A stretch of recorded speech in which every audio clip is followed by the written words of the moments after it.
Vamos a comenzar. Ay, me había olvidado la grabación. Bueno, ante todo les doy la bienvenida al curso. Gracias por su asistencia, por su inscripción. Vamos a tener estas clases de farmacología. Como ya me habían presentado, soy el profesor Eliberto Ruiz. Vamos a iniciar la parte del tópico de farmacología con este tópico, esta clase de farmacocinética. Solamente para colocar algunas normas para poder desarrollar la clase y que así todos la podamos apreciar y la podamos aprovechar de una buena manera para que no interrumpamos el desarrollo de la clase. Cualquier pregunta que ustedes tengan la podemos hacer primero en cualquier momento de la clase, ¿sí? Les confieso que no me gusta responder las preguntas al final de la clase. Siento que las preguntas deben de responderse en el momento que se hacen, ¿no? Siempre y cuando la pregunta tenga que ver con la clase que estamos desarrollando y siempre y cuando la pregunta tenga que ver con el concepto que se esté desarrollando en el momento que se está tocando, ¿no?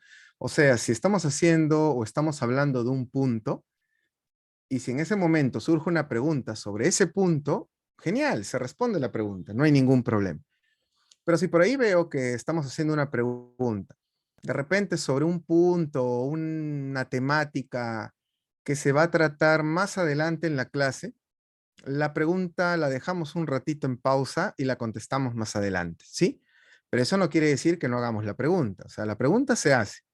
Ahora, obviamente para no interrumpir la clase, como ustedes comprenderán, las preguntas solamente se van a realizar por el chat, ¿sí?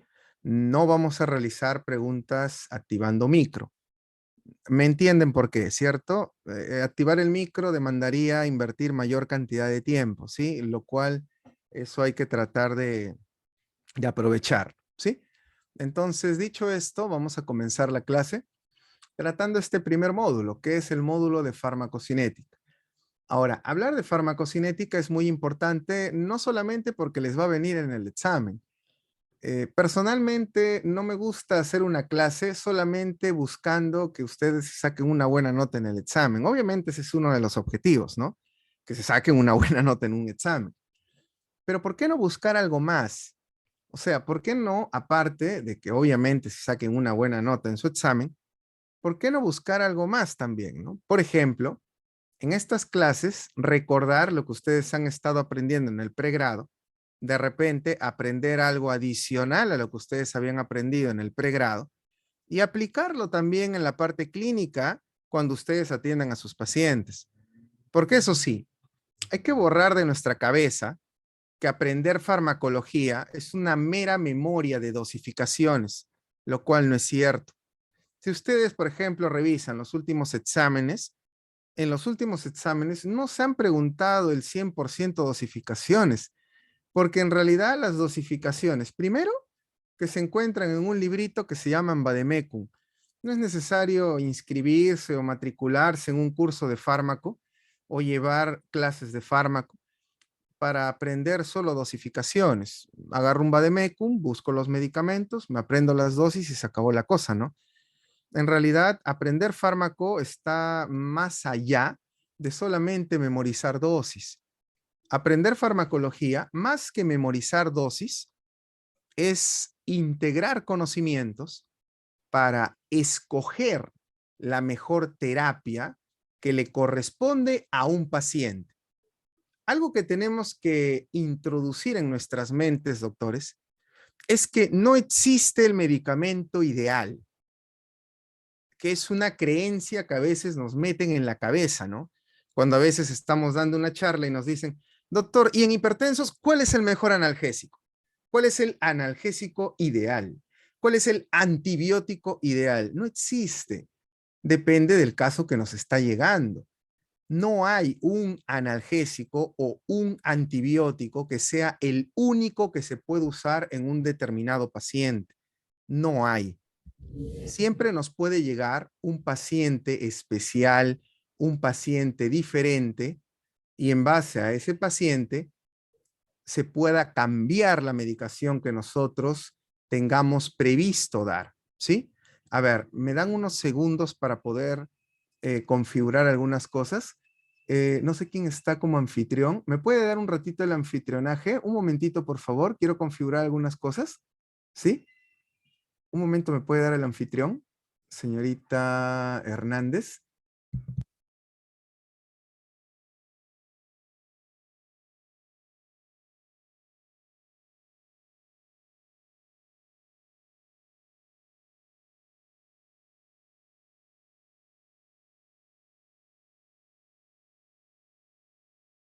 Ah, gracias. A ver, unos minutitos nada más para que me den el anfitrión y poder configurar algo.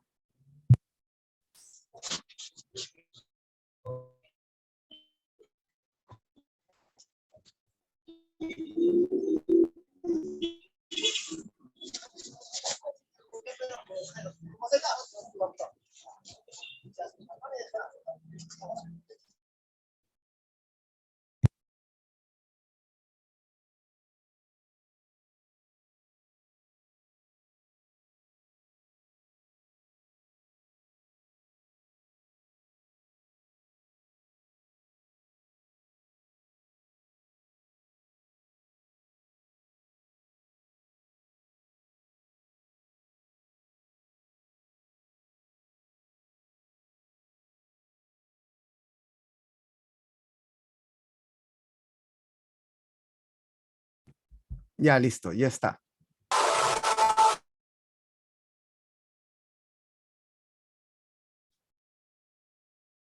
Ya, gracias.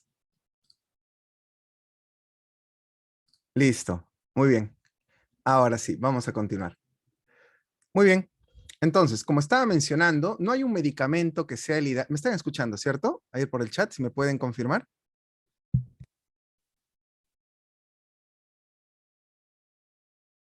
Ya, listo. Muy bien. Entonces, como les estaba comentando, no hay un medicamento ideal, uno solo, ¿no? El cual sea el único que se puede utilizar. Entonces, en eso radica lo complejo de la farmacología, pero lo complejo entre comillas, ¿ah?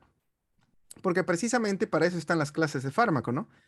Para básicamente integrar todo lo que nosotros tenemos que conocer para luego aplicarlo en la parte clínica, ¿sí?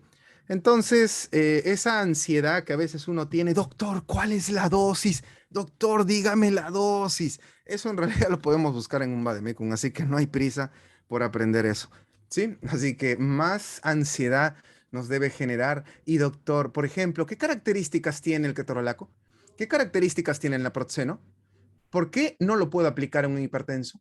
¿Por qué en un diabético no puedo dar naproxeno? Doctor, pero el ketorolaco es muy bueno como analgésico. ¿Por qué un paciente hipertenso no se puede dar? Si me funciona muy bien. Etoricoxib, doctor, no genera gastritis. Pero ¿por qué no lo puedo dar en un paciente de repente anticoagulado? Entonces, eso sí debería importarme. Más que, doctor, ¿cuál es la dosis del etoricoxib? Doctor, ¿cuál es la dosis del celecoxib? Entonces, hay cosas que tengo que priorizar y hay otras cosas que en realidad se pueden averiguar muy fácilmente cogiendo un vademecum, ¿no? Entonces, hay cosas que tenemos que priorizar en el curso y que precisamente son blancos de preguntas, y no solamente por ser blancos de preguntas, sino porque son más interesantes de aprender porque lo puedo aplicar directamente, obviamente, en un paciente. Entonces, la farmacocinética es una de las partes más importantes para yo poder entender cómo se aplican los medicamentos en los pacientes. Por mucho tiempo, esta parte de la farmacología se desdeña y no se aprende. Es más, cuando a veces vamos a un curso de farmacología, siempre se comete el error de ¿con qué curso o con qué clase comenzamos? Analgésicos, antibióticos, anestésicos y farmacocinética. No, eso no importa, ¿no? Grave error. Por eso a veces tenemos tantos problemas en medicación, porque esta parte de la farmacología a veces no se toma en cuenta y es una de las más importantes. Hagamos un ejemplo sencillo. Imagínense, doctores, que este es un paciente que les llega a la consulta. Puede ser o no. Imagínense que este paciente no tiene ningún antecedente sistémico. Imagínense que este paciente no es hipertenso, no es diabético, es más, ni siquiera tiene gastritis. Es un paciente que su único problema, su única patología es que tiene una pulpitis, digamos, irreversible. Tiene un dolor dental, una pulpitis de la pieza 3.6. Es su única patología que tiene. Después no tiene nada más. No tiene hipertensión, no tiene diabetes, problemas de tiroides, no tiene gastritis, no tiene nada. Es un paciente de 28 años, imagínense. Solo tiene un dolor pulpar de la pieza 3.6 asociado a una pulpitis. ¿Les parece? Yo sé que hay que hacer un tratamiento, probablemente de conductos, lo que ustedes quieran. Pero este paciente acude a ustedes porque le está doliendo el diente. Y ustedes le tienen que medicar un analgésico. A ver, por favor, contéstenme en el chat. ¿Qué propuestas ustedes emplearían en este paciente?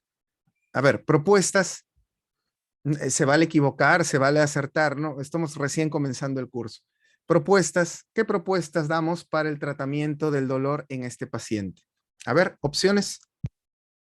No necesariamente me dicen la dosis, solamente el nombre, ¿ah? No, no necesariamente díganme la dosis, ¿ah? Solo el nombre.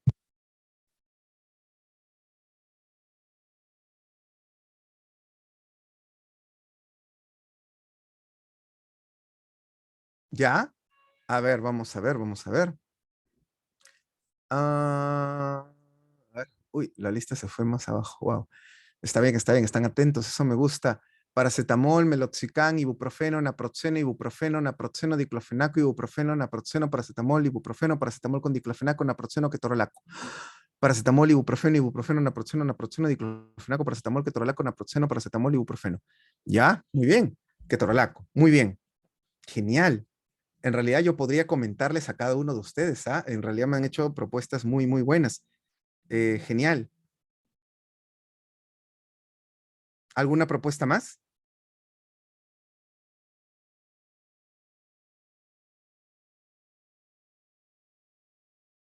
¿Alguna propuesta más?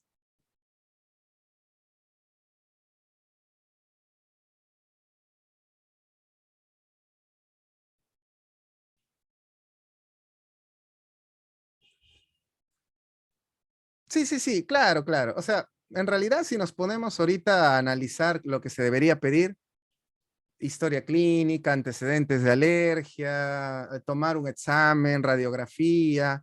Estamos acelerando ahorita todo porque quiero llegar al punto de la farmacocinética en sí, ¿no? Yo sé que hay que, obviamente, hacer la historia clínica, por eso hasta ya llegué al diagnóstico, ¿no? Les estoy diciendo que es una pulpitis irreversible, o sea, se deduce que ya hicimos el análisis clínico, hicimos ya pruebas, percusión, de repente, radiografía, todo. O sea, ya hicimos todo. Imagínense que hicimos todo. ¿Sí? Por eso les digo, ¿qué opción analgésica daríamos en base al diagnóstico que ya les hice? Es más, por eso ya inclusive les dije que no tienen ningún antecedente sistémico, ¿no? O sea, les he ahorrado todo eso de analizar al paciente, ¿no? Por eso les dije ya directamente que no tiene ningún antecedente. Supuestamente ya hicimos toda la parte de la historia clínica. Por eso les ahorré todo eso y les dije directamente, díganme opciones de medicamentos. ¿Sí? Ya. A ver, escojamos uno de los fármacos que me han dicho, ¿sí? Uno de los fármacos. A ver, diclofenaco, ¿les parece? Sí, diclofenaco. Diclofenaco. A ver, he escogido cualquiera, uno. Después, más adelante en el curso, vamos a, a discutir todas las opciones que me han dado, ¿sí? Pero por el momento vamos a escoger uno. ¿Les parece diclofenaco? Escojamos diclofenaco. Muy bien. Vamos a darle a este paciente su diclofenaco. Obviamente, teniendo en cuenta, como dice el doctor José, que ya le hicimos obviamente la historia clínica, que es muy importante, hemos hecho el diagnóstico porque no se puede medicar si no hacemos un correcto diagnóstico. Eso es algo muy importante. No podemos medicar sin diagnóstico. Sí, no se puede. Es algo que está obviamente implícito. No podemos medicar sin diagnóstico, ¿no? Acá, supuestamente, en este ejemplo, se entiende que ya se hizo el diagnóstico, obviamente tomando los datos de filiación, haciendo probablemente exámenes complementarios. ¿Sí? ¿Se entiende, doctor José? Eso ya lo tenemos ya implícito. ¿Sí? Muy bien. Entonces, le estamos dando diclofenaco. Imagínense, diclofenaco. Cuando yo le doy el diclofenaco al paciente, ¿cuál es una pregunta lógica que me dice el paciente? Una pregunta lógica que a veces no está en los libros, ¿no? Es una pregunta lógica que me va a hacer. Le estoy dando el medicamento y una pregunta lógica que el paciente me va a hacer es la siguiente. Doctor, ya lo tomé. ¿En cuánto tiempo me va a calmar el dolor, ¿no? Claro. No, más que cada cuántas horas, ya lo tomé. Colóquense en el puesto de la persona, en el lugar de la persona. Le está doliendo el diente y a él más que cada cuántas horas lo va a tomar es ya lo tomé. ¿Cuánto tiempo va a pasar para que me calme el dolor? ¿Es lógico o no es lógico esa pregunta del paciente? ¿Es o no es lógica? Ya lo tomé, ya. ¿Cuánto va a pasar para que me calme este dolor? ¿Sí? Más que cuánto tiempo, cuántos días lo tengo que tomar, cada cuántas horas. Doctor, ya lo tomé. ¿En cuánto rato me va a pasar el dolor? Y normalmente, ¿qué respuesta nosotros damos? Bueno, probablemente el efecto del medicamento va a demorar en funcionar entre 30 a 45 minutos, ¿sí? Entre 30 a 45 minutos. Es un tiempo promedio que va a demorar el fármaco en funcionar, que corresponde al tiempo que demora la vía de administración que hemos utilizado, que es la vía oral, ¿sí? La vía oral tiene un tiempo en iniciar su acción. Ojo, en estos momentos estoy utilizando el término inicio de acción. En ningún momento he dicho pico de acción. ¿Qué es pico de acción? Es el tiempo que demora el fármaco en hacer su efecto máximo. Eso no estoy yo hablando. Estoy hablando de inicio de acción. El inicio de acción normalmente es muy semejante entre los medicamentos con respecto a la vía de administración, que en este caso es la vía oral. Lo que sí varía mucho, doctores, es el pico de acción. Entre medicamento y medicamento, el pico de acción sí puede cambiar bastante, ¿no? Pero el inicio de acción suele parecerse mucho con respecto a los fármacos relacionados a la vía de administración. Con respecto a la vía de administración que estamos usando, que es la vía oral, el inicio de acción puede demorar entre 30 a 45 minutos. Hasta acá, ¿se está entendiendo la clase y lo que estoy explicando? ¿Sí? ¿Se está entendiendo, cierto?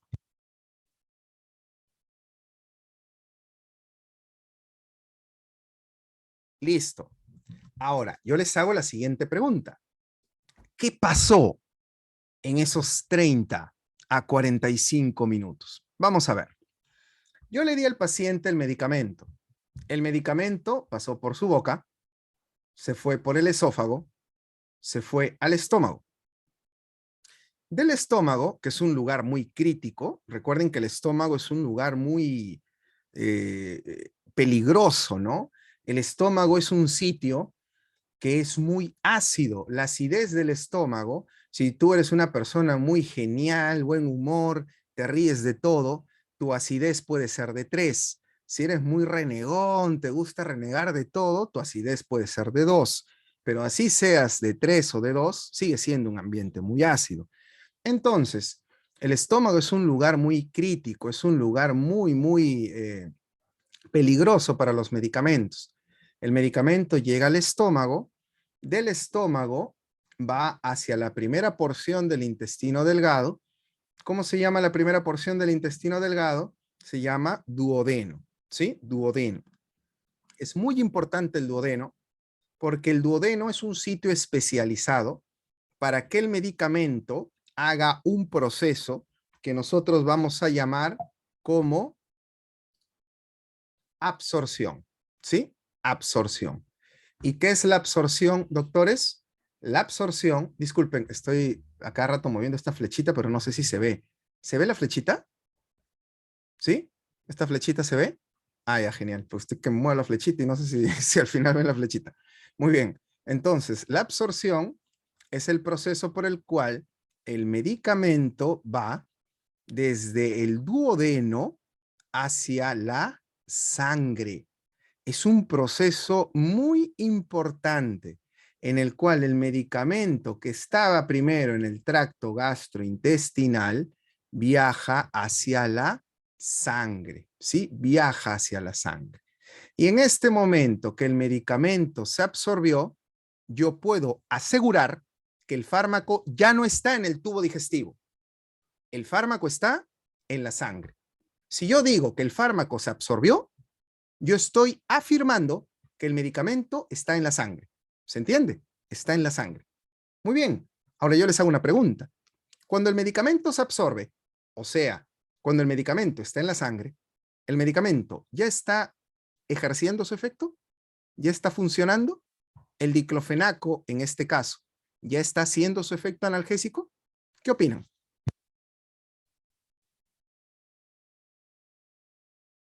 Algunos dicen sí, otros dicen no. ¿Qué opinan? Vamos, opiniones, opiniones. Algunos dicen no, otros dicen sí. Ajá, ya. A ver, pues, a ver. Acá vamos a hacer un ejemplito que me gusta hacer. ¿Les parece? Préstenme atención, ¿sí? ¿Me prestan atención? ¿Sí? A ver, préstenme atención. A ver, doctores, una pregunta. ¿Qué pasa si yo en estos momentos cojo una ampolla de adrenalina? ¿Conocen la ampolla de adrenalina? Esas ampollitas que son oscuritas, que normalmente en emergencia lo tienen ahí guardaditas por algún caso de alergia, ¿no? Algún caso de shock anafiláctico, ¿no? Tienen guardaditas esas ampollas de adrenalina, ¿las conocen?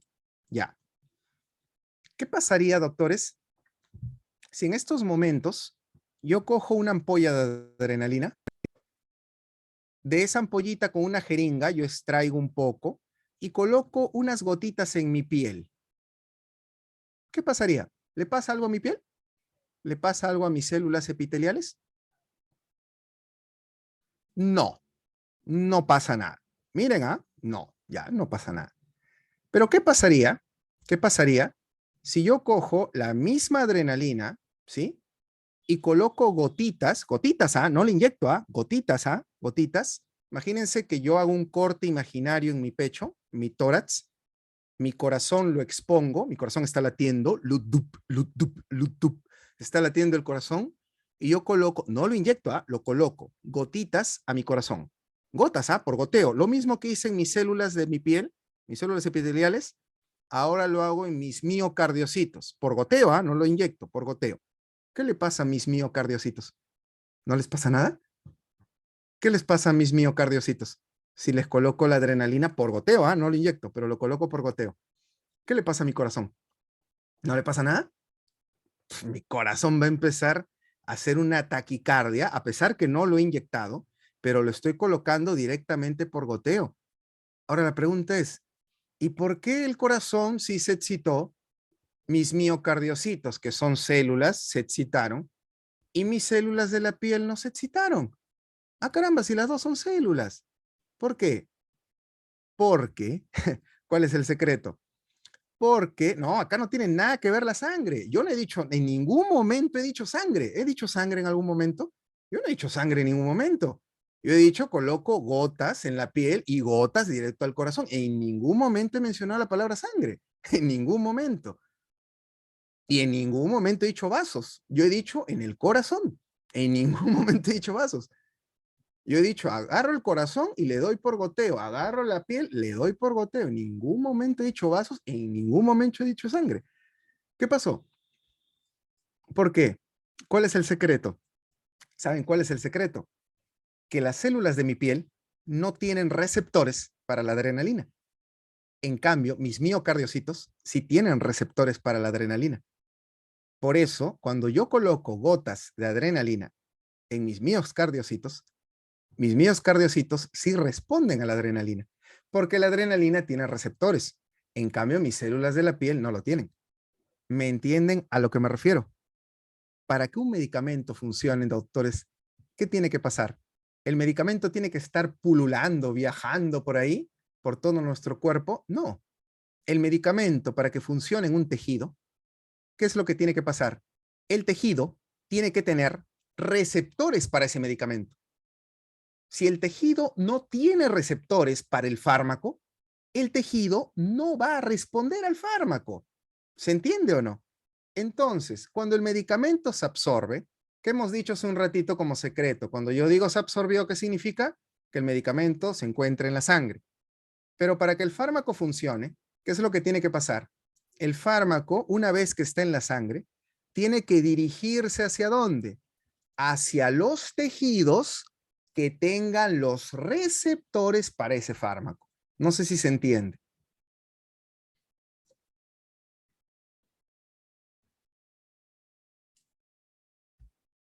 Hola, ¿se entiende? Genial. Ahora, ¿podemos hacer un viaje astral y podemos teletransportarnos? ¿Sí? ¿Podemos? ¿Me acompañan? ¿Sí? ¿Podemos hacer un viaje paralelo? ¿Sí? ¿Puede ser? ¿Sí? Ya, genial. ¿Por qué vino el paciente a la consulta? Disculpe, pero yo soy así, ¿ah? Yo soy un poco obsesivo con los detalles. ¿Por qué vino el paciente para la consulta? ¿Por qué vino? Por una pulpitis. ¿Y por qué se generó la pulpitis?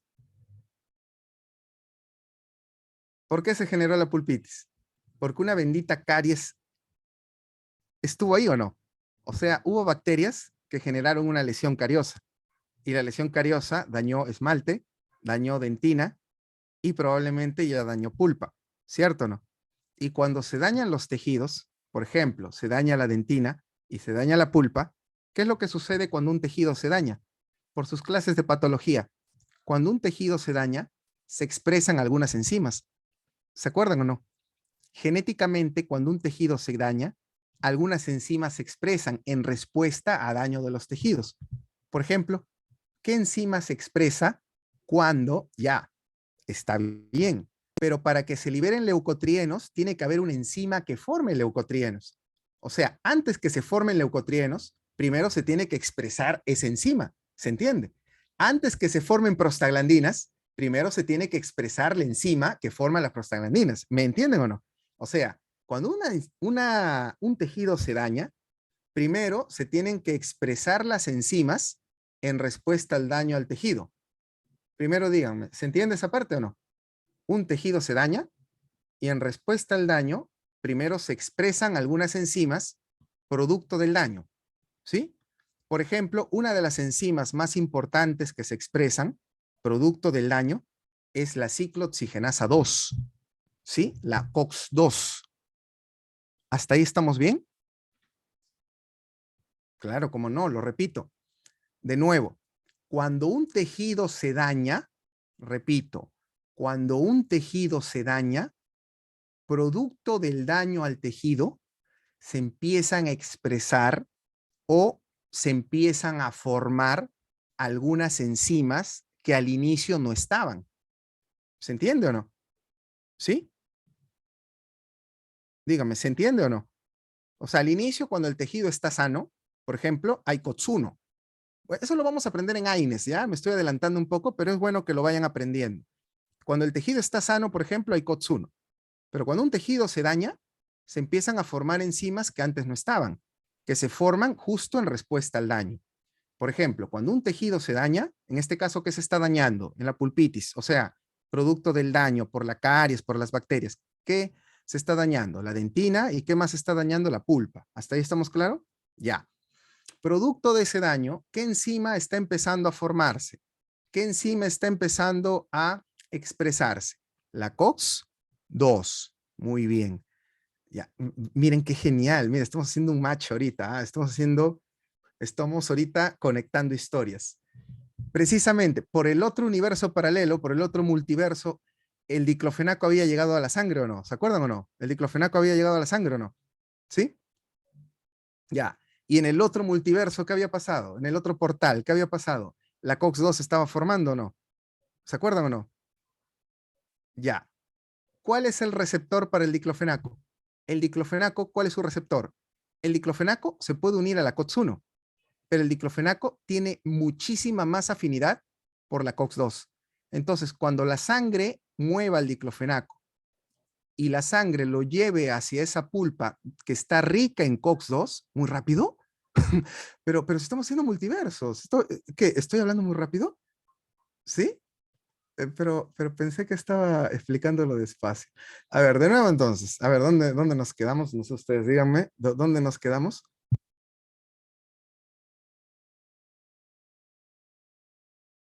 No sé, por ahí me han dicho muy rápido. Pensé que ya estábamos, que ya estamos ahí conectando. Pero bueno, ya, por un lado, en la pulpa se estaba formando COX-2. Por otro lado, el diclofenaco había llegado a la sangre. Ahí nos habíamos quedado. Ya. Lo que les estaba explicando era que el diclofenaco estaba en la sangre. La sangre empieza a llevar al diclofenaco por todo el cuerpo y la sangre lleva al diclofenaco hacia la pulpa. Entonces, ¿cuál es el receptor para el diclofenaco? El diclofenaco se puede unir a la COX-1, pero el diclofenaco tiene muchísima mejor capacidad de unión a la COX-2. ¿Y qué casualidades de la vida? Como este diente tiene pulpitis, ¿qué hay más? ¿COX-1 o COX-2? COX-2. Entonces, justo, ¿no? Qué casualidades de la vida. El diclofenaco va a encontrar en esta pieza 3,6, que estaba con pulpitis, muchos receptores, y es por eso que el diclofenaco se va a unir justo acá y va a empezar a hacer su efecto analgésico. ¿Cómo se llama el proceso por el cual el diclofenaco fue movilizado por la sangre hacia su tejido donde se encontraban sus receptores? ¿Cómo se llamaba ese proceso farmacocinético? Se llama distribución. ¿Se entiende? Entonces, recién cuando el diclofenaco es movilizado por la sangre hacia el tejido donde se encuentran sus receptores, porque ya hemos aprendido, ¿cierto?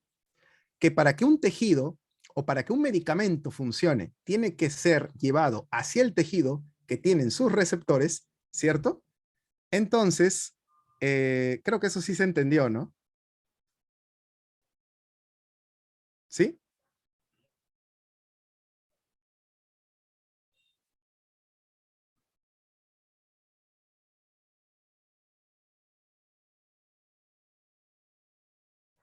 Muy bien. Entonces, como ya hemos aprendido eso, entonces el diclofenaco va a funcionar recién cuando llegue a su tejido donde se encuentran sus receptores. Entonces, en esta pulpa inflamada. La pregunta es, ¿cuánto tiempo pasó hasta que el diclofenaco llegó a su tejido donde están sus receptores? ¿Cuánto tiempo pasó desde que lo tomó el paciente hasta que se absorbió y hasta que se distribuyó? Pasó entre 30 a 45 minutos. ¿Se entendió ahora sí? ¿Por qué el medicamento demora tanto? Porque el medicamento tiene que absorberse y el medicamento tiene que distribuirse. ¿Se entendió?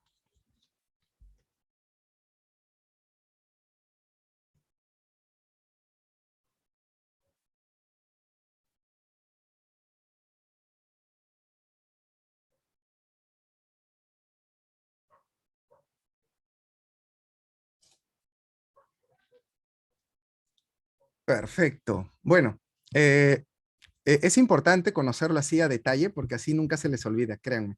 Muy bien, podemos seguir contando la historia porque todavía la historia no acaba. Muy bien, entonces el paciente está feliz y contento. ¿Por qué? Porque se le alivió el dolor. ¿Sí? Pero primero, ¿todos han entendido? ¿Hay por ahí alguien que no entendió? Creo que todos entendieron, ¿no? ¿Sí? Ya. Muy bien, muy bien. Ahora, el paciente está feliz. ¿Por qué está feliz?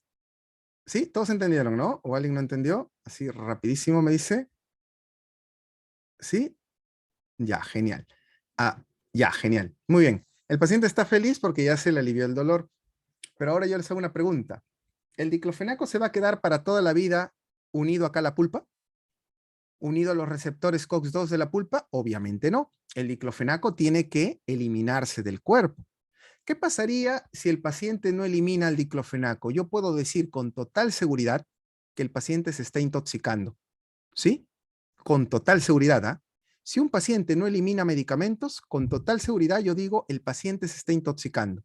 Entonces, este diclofenaco que está a la pulpa unida, tiene que primero salir de esa pulpa y tiene que eliminarse del cuerpo. Ahora, ¿cómo se llaman los órganos que por excelencia eliminan todo? Eliminan los desechos, porque ustedes saben que en nuestro cuerpo nosotros día a día formamos desechos, ¿o no? Nuestro cuerpo, por ejemplo, día a día forma toxinas. ¿Saben eso, no? Nuestro cuerpo forma hidrógeno, nuestro cuerpo forma creatinina, urea, ácido úrico. ¿Cómo se llama en los órganos que eliminan eso? Los riñones. Sí, los riñones, sí, sí. Los riñones son por excelencia los órganos que eliminan creatinina, hidrógeno, ácido úrico, por excelencia, ¿cierto? Entonces, quien debería eliminar los medicamentos deberían ser los riñones. Pero yo les hago una pregunta. Los fármacos que son moléculas que son creadas por la industria farmacéutica, ¿serán moléculas simples o serán moléculas muy complejas? ¿Qué opinan ustedes? Los fármacos que son creadas por la industria farmacéutica,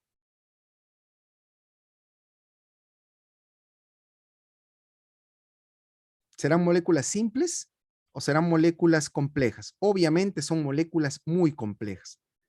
Tan complejas, pero tan complejas, que los riñones se les va a hacer muy difícil para poder eliminar, pero muy, muy difícil. Por lo cual, los riñones, para eliminarlos, va a tener que desgastar o gastar demasiado ATP para poder eliminar esos fármacos.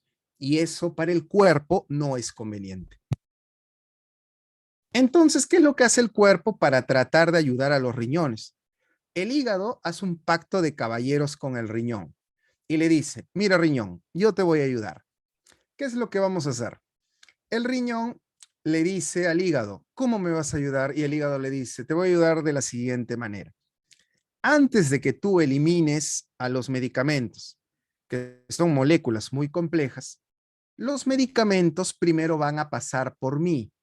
Yo los voy a transformar en moléculas más simples para que tú al momento de eliminarlas no gastes tanto ATP.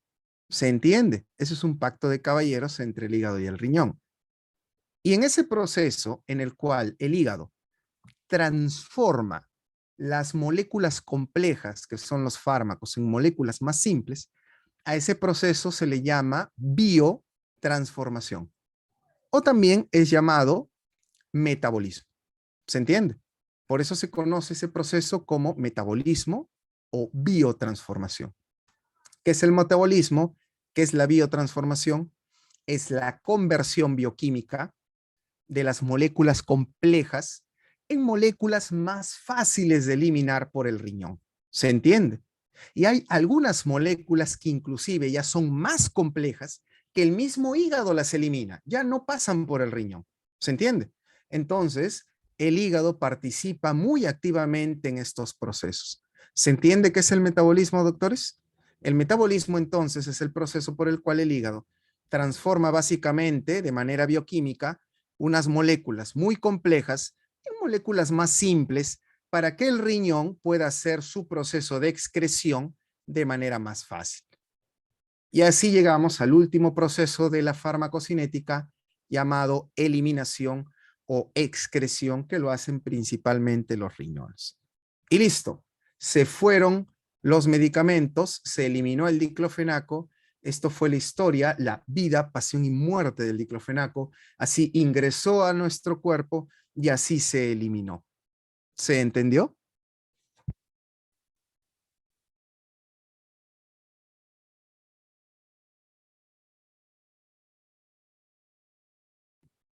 Entonces, en base a esta explicación, en base a todo lo que hemos explicado, yo puedo responder muchas preguntas, ¿no? De manera muy fácil, ¿no? Por ejemplo, ¿quiénes serían? ¿Quiénes serían? Ah, acá hay una pregunta. Después del metabolismo sigue la eliminación o excreción, que por lo general lo hacen los riñones. ¿Sí? ¿Sí otra lady? Primero el hígado metaboliza, o sea, lo transforma en una molécula más simple y luego los riñones lo eliminan.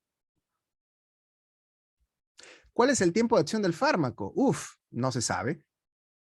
Hay medicamentos que pueden funcionar por más tiempo y se dan 24 horas. Por ejemplo, meloxicam es un analgésico que se administra cada 24 horas. Hay medicamentos que se dan cada 6 horas como ibuprofeno. Hay medicamentos que se dan cada 12 horas como naproxeno. ¿Cuánto tiempo de acción tiene un fármaco? Depende de cada medicamento. No, no podría decir un número. No podría decir. Y según el tiempo de acción también depende el pico, ¿no? No se podría.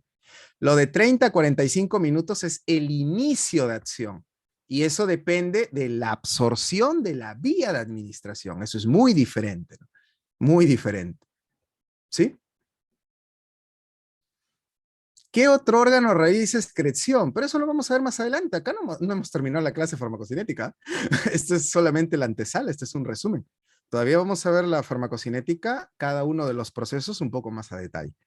Más adelante vamos a ver eso. ¿Sí? ¿Sí, doctor Esther? Pero sí hay otros órganos que hacen excreción.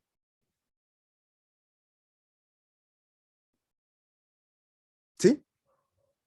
Listo.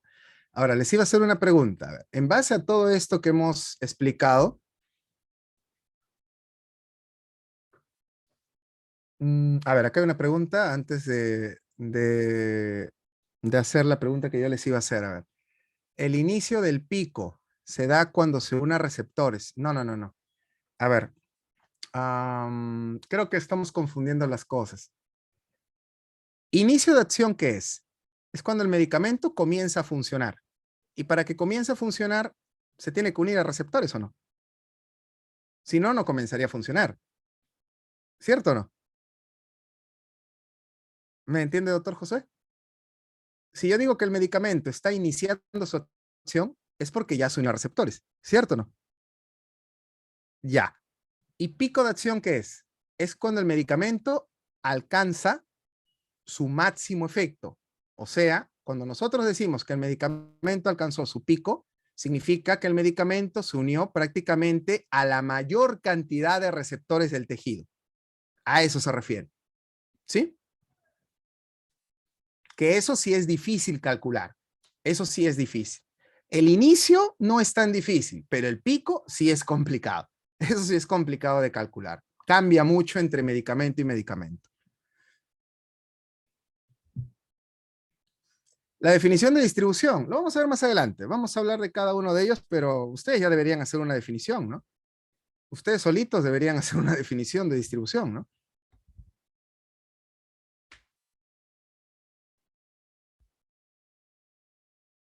Sí, sí, ustedes ya deberían hacer una definición. Yo les he explicado qué es la distribución. Ustedes solitos deberían hacer una definición de la distribución. El umbral del dolor. Bueno, vamos a tener una clase de analgésicos, pero a ver, vamos a ver la pregunta, a ver si se puede contestar en esta clase, si no la dejamos para analgésicos. ¿El umbral del dolor de cada paciente afecta la acción del medicamento? Sí, puede afectar. Hay pacientes que tienen el umbral muy, pero muy bajo y por ende su sensación de dolor es muy alta y por ende a veces necesitan una mayor dosificación. Sí, sí puede variar, puede variar. No es absoluto ese parámetro, pero sí podría haber una variación de la acción del fármaco. Ah, ¿qué pasaría si el organismo no tiene receptores para algún medicamento? Cuando hablamos de organismo, hablamos de una persona, o sea, de toda una persona. A ver si me puede aclarar eso o hablamos de un tejido. A ver, acá están haciendo algunas definiciones de distribución. Es cuando un analgésico, generalicemos, ¿no? Es cuando un fármaco es llevado por la sangre hacia sus receptores, me parece una buena definición de distribución. Es cuando el medicamento va dirigido a los receptores del tejido, sí. Sí, sí. Mm, del organismo. Por eso, organismo, o sea, toda una persona, el organismo. Si una persona, un organismo no tiene receptores para un fármaco, todo un organismo, el fármaco no funciona. Eso pasa con algunos animales. En experimentación, por ejemplo, hay medicamentos que no tienen efectos sobre algunos animales. Hay fármacos que no funcionan en algunas especies porque no tienen receptores para ese medicamento. No funcionaría. Pero eso no quiere decir de que si yo doy el medicamento no tendría respuesta. O sea, le comento, hay algunas especies, no sé si usted tiene algunos colegas o algunos amigos que son veterinarios, pero por ejemplo, en algunas especies de animales, si no me equivoco, en mm, conejos, si no me equivoco, hay algunas especies de antibióticos que no se pueden dar.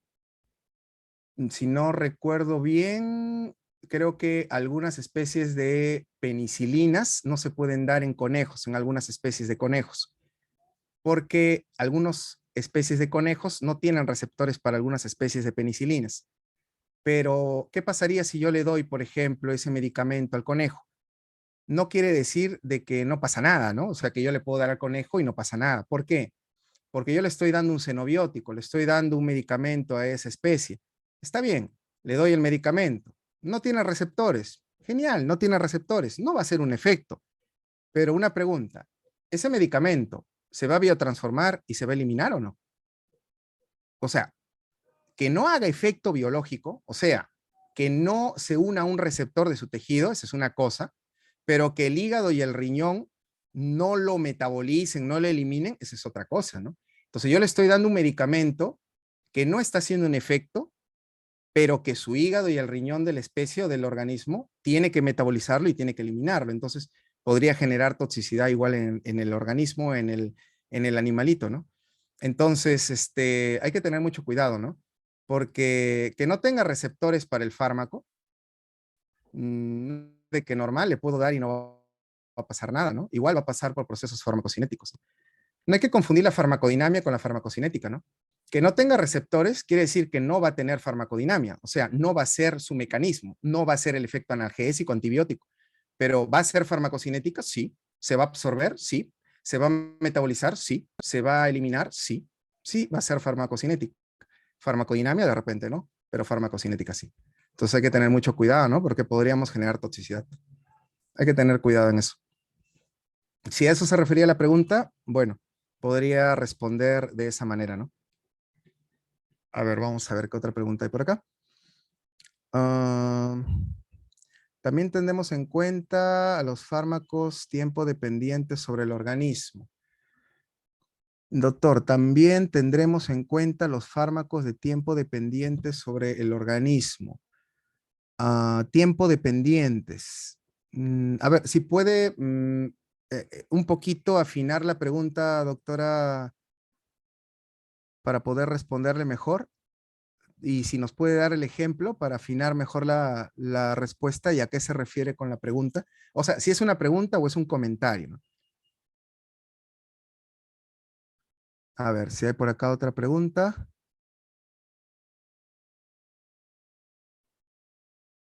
En una sobredosis sería mejor el efecto. No.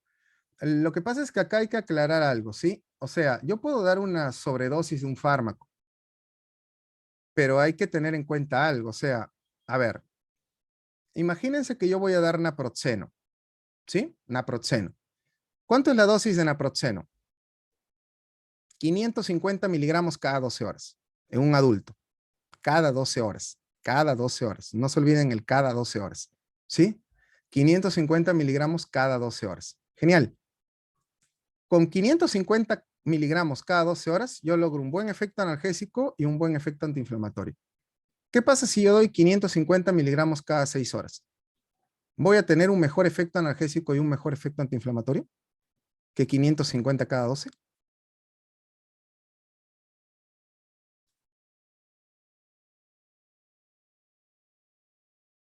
No. Claro, no, no, no. Va a ser el mismo efecto analgésico y el mismo efecto antiinflamatorio, solamente que ahora voy a tener gastritis. Entonces, ¿necesariamente una sobredosis me va a dar un mejor efecto? No. Los medicamentos tienen un efecto terapéutico tope. Si yo me excedo de eso, no voy a mejorar el efecto. No voy a mejorarlo, pero sí voy a generar ya mayor cantidad de efectos adversos. Entonces hay que tener mucho cuidado, ¿no? No necesariamente porque doy una dosis infinitamente alta, el efecto terapéutico va a ser infinitamente más alto, ¿no? No, no, no. No, no. Eso no es así. ¿Sí? No, no es así. ¿Sí? Muy bien. Sigamos. A ver, hace un momento estábamos, creo, hablando de los conceptos, ¿no? A ver, hagamos conceptos entonces. Un concepto de absorción. ¿Cómo ustedes plantearían un concepto de absorción? Pero ya no solamente por vía oral, sino, a ver, hagamos una generalidad. A ver, una generalidad, un concepto de absorción. ¿Cuál sería? No, pero generalidad, porque al decir que el medicamento va del duodeno a la sangre, sería solamente vía oral, ¿no? Una generalidad.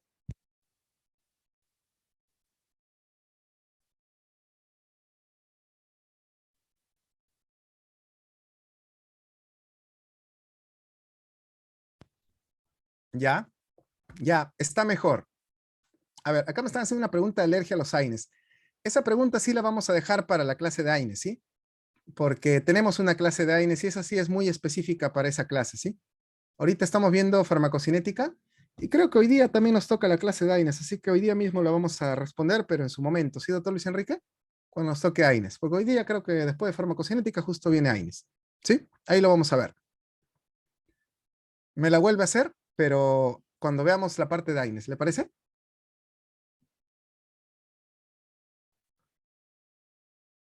A ver, ¿qué sería o cuál sería el concepto de absorción?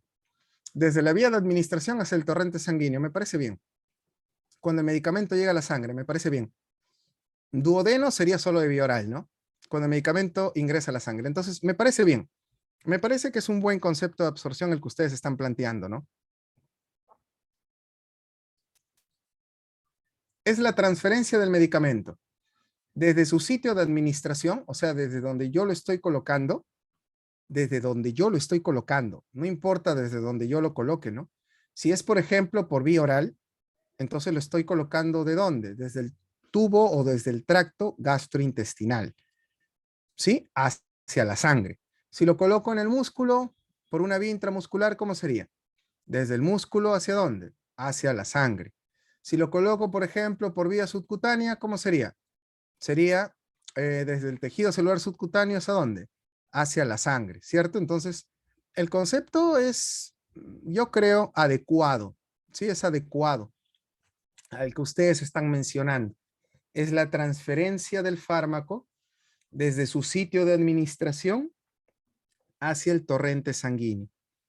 Y díganme, ¿depende o no depende la absorción de la vía de administración? A ver, respóndanme eso, por favor. ¿Depende o no depende eh, la absorción de la vía de administración? Claro que depende, ¿no? Definitivamente sí depende. Definitivamente, doctores, y eso sí se los puedo asegurar. La absorción. ¿Qué tanto se absorba? ¿Qué tanto se absorba? ¿Qué tanto se absorba? ¿Qué tanto se absorba? Depende de la vía de administración que yo estoy usando. ¿Sí? ¿Qué tanto se absorba? Depende de la vía de administración que yo estoy usando. Entonces, la rapidez. ¿Qué tan rápido se absorbe el medicamento? O el grado de absorción, o sea, qué tanto se absorba, la cantidad, depende de la vía de administración. Entonces, normalmente, ¿con qué vías de administración se absorbe el medicamento más rápido y en mayor cantidad? ¿Con las vías enterales o con las vías parenterales? ¿Con qué vías?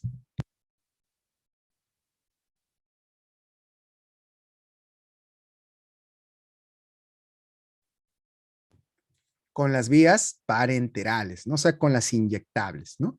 Entonces, eso hay que tenerlo bastante en cuenta. Acá vamos a hacer un repaso de las principales vías de administración que nosotros tenemos. Tenemos, por ejemplo, la vía oral, que definitivamente es una de las vías más utilizadas en odontología, porque es una de las vías más fáciles de administrar. En realidad, esta es la vía que nosotros más utilizamos, porque el mismo paciente se puede medicar con su vía oral. No es necesario que el paciente haga un entrenamiento especial ni nada de eso. El mismo paciente puede administrarse la vía oral. ¿Qué es lo malo de la vía oral? Lo malo es que con la vía oral hay mucha pérdida del medicamento, se pierde mucho fármaco. Por ejemplo, cuando uno se administra una vía oral, imagínense que está tomando el paciente, a ver, el diclofenaco, que fue el ejemplo que hicimos hace un momento, ¿no? ¿De cuánto es el diclofenaco por vía oral? A ver, el clásico, el diclofenaco sódico, por ejemplo, ¿de cuánto es por vía oral?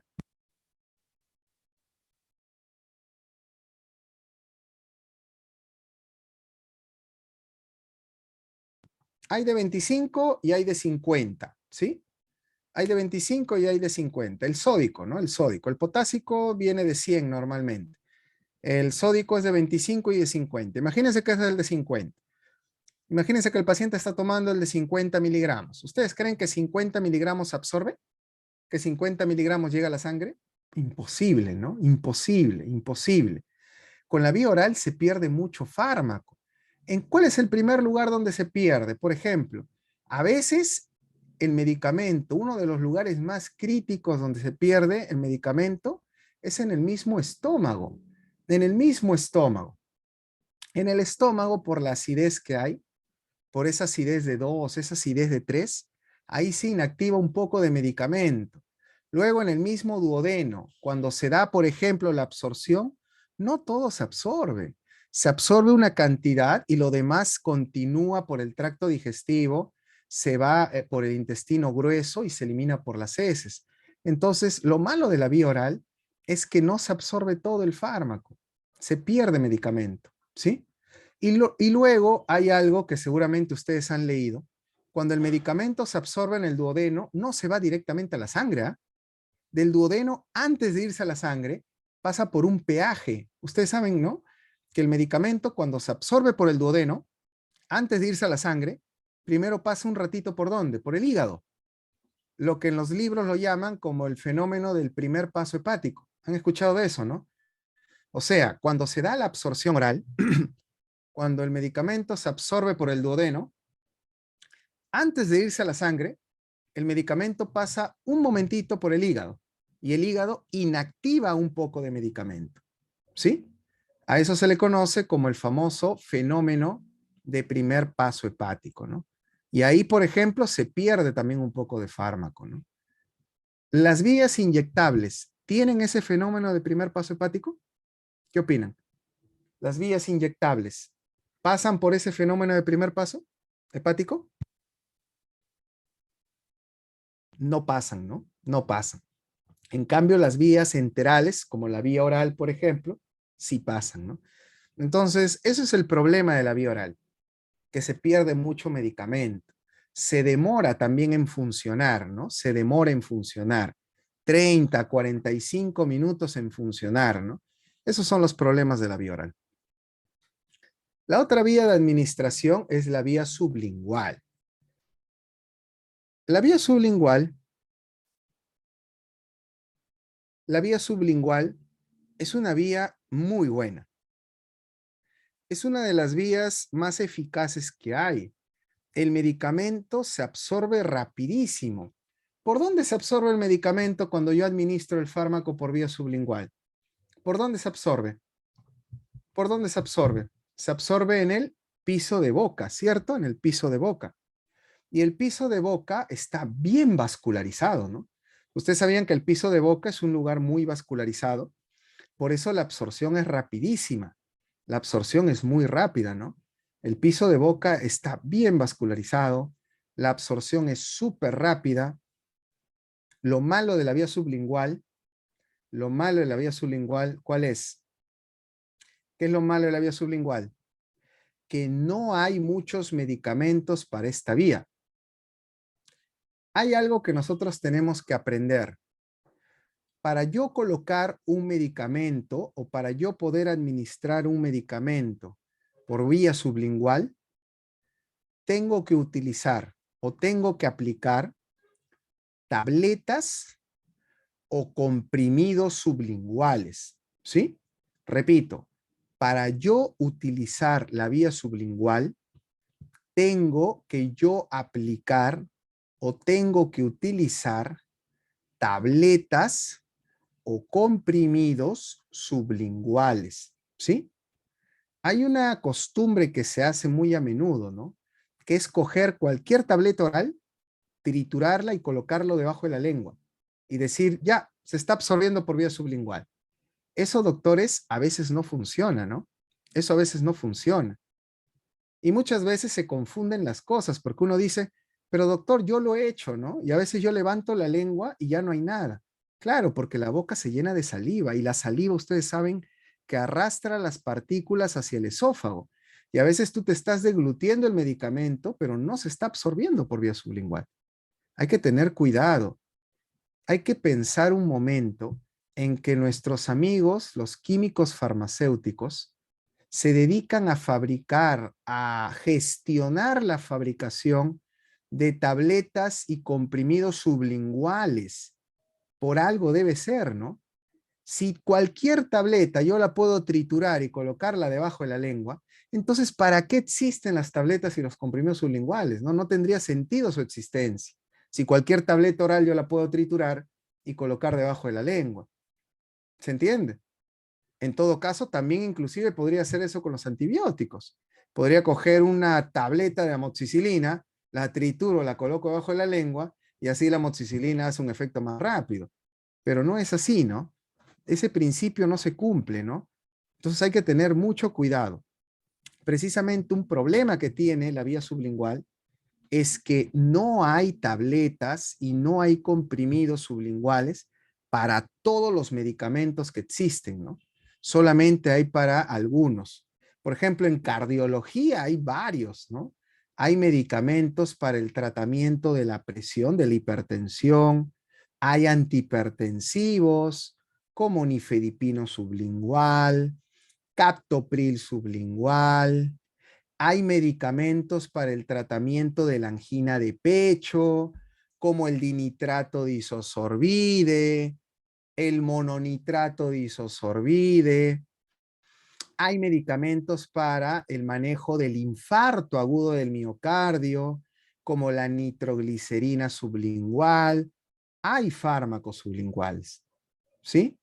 Y también en odontología hay algunos pocos, como por ejemplo ketorolaco sublingual, ¿no? El famoso Dolnitz SL, por ejemplo, ¿no?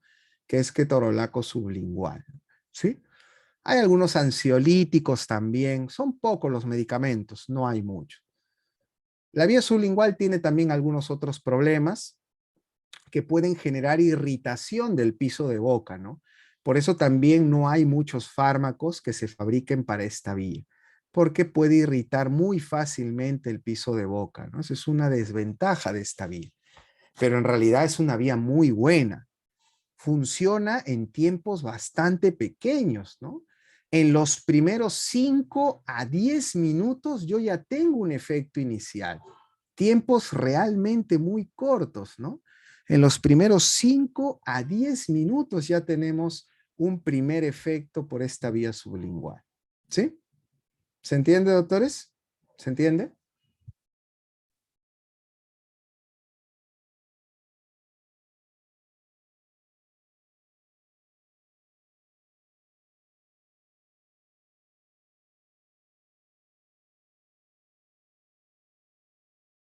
Ya, muy bien. A ver, acá hay una pregunta que me han hecho que se relaciona bastante con lo que hemos estado explicando. Vamos a contestar. Ah, doctor, por lo que acá, bueno, por lo que expliqué hace un momento, ¿no? Se asume que los pacientes que no pueden tomar un fármaco entero, lo mastican o lo muelen, tendrían un menor grado de absorción. Es relativo, es relativo. ¿Por qué es relativo? ¿Cuál es el problema de que una persona, un paciente, triture o muerda una tableta o un comprimido y luego lo degluta? Que algunos comprimidos o tabletas vienen con una cubierta entérica, ¿no? Y precisamente la cubierta entérica es para proteger no necesariamente al estómago, sino es para proteger al medicamento del estómago, ¿sí? Muchos pensamos que en realidad la intención de la cubierta entérica es proteger al estómago del fármaco. Es al revés, es para proteger al fármaco del estómago. Ahora, claro, al tener la cubierta, sin querer queriendo, como diría un cómico, también protegemos nuestra mucosa, ¿no? Pero la verdadera intención es proteger al medicamento del pH ácido gástrico, ¿no? Ahora, cuando nosotros trituramos la tableta en la boca, la mordemos, estamos destruyendo esa cubierta. Entonces, al llegar al estómago, parte de ese medicamento que antes estaba protegido por la cubierta, se puede inactivar por ese pH gástrico. Entonces, sí puede reducirse la absorción, pero porque al momento de morderle estamos destruyendo la cubierta que servía el medicamento para protegerse de ese pH ácido, ¿no? Esa sería la explicación. ¿Se entiende? ¿Sí? No sé quién hizo la pregunta, el doctor Carlos. ¿Sí, doctor Carlos?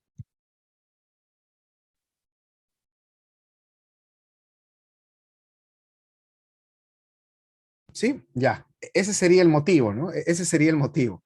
¿Sí? Listo. A ver, vamos a continuar.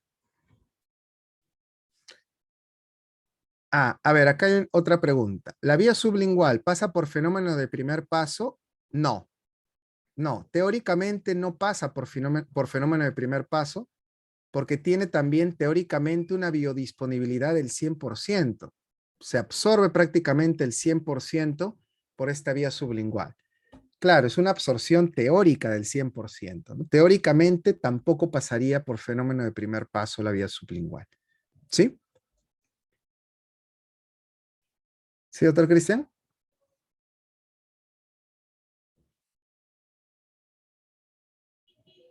Listo.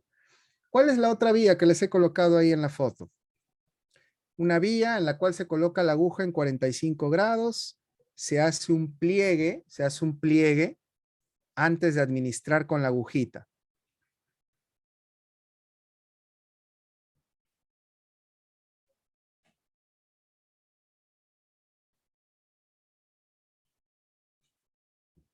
¿Qué vía es? Subcutánea, muy bien, la vía subcutánea. Perfecto, la vía subcutánea.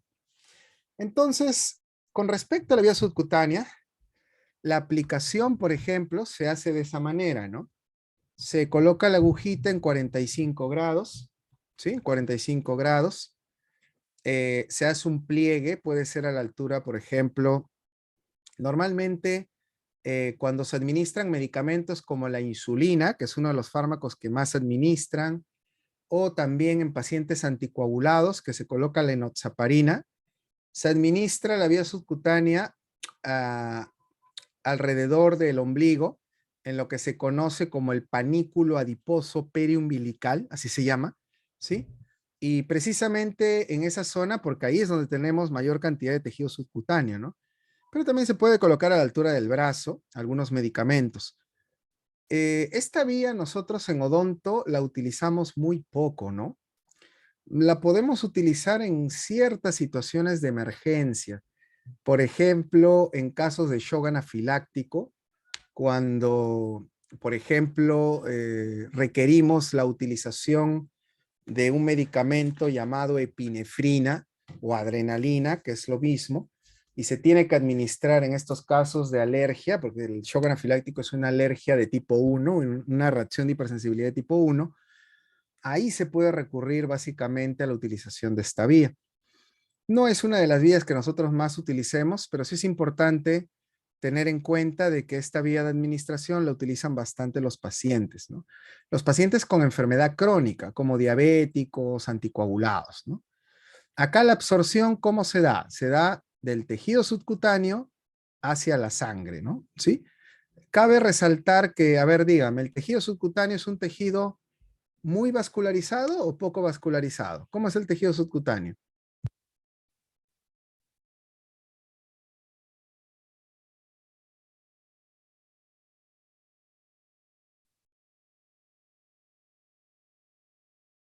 Es poco vascularizado. Es poco vascularizado. Y si es poco vascularizado, ¿cómo será la absorción? ¿Rápida o será una absorción lenta?